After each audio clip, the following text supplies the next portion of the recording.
Okay. All right, guys. Hey, Coach Chris. A couple quick tips for Ironman transitions. Things are a little bit different now.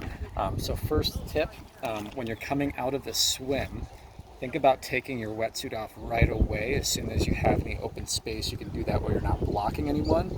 Some races, like here I'm at Tulsa, it's an uphill, a long uphill run up a boat ramp to get out. If you're running with your wetsuit, that's just extra. That's going to cause your heart rate to spike very, very quickly. So as soon as you get a chance, get that wetsuit off, throw it over your shoulder, and then run with it.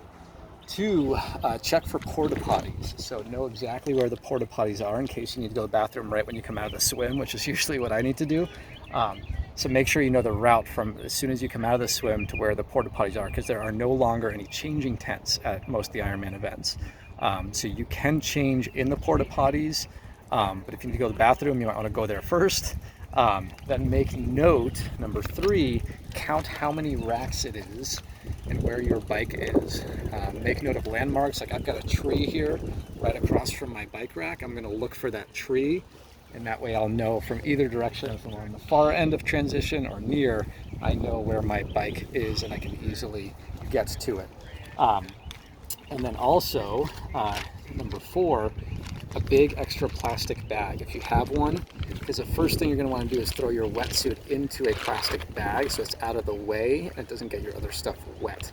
So make sure you use an extra plastic bag. I'm going to have it right on the top of my transition bag. And that's the new thing too. Your transition bag is by your bike. So if you're racking it, make sure that bag is off the ground in case it rains overnight. You don't want your bag and your gear to get wet. Have your gear inside that bag in another Ziploc bag, fully sealed, to prevent it from getting wet.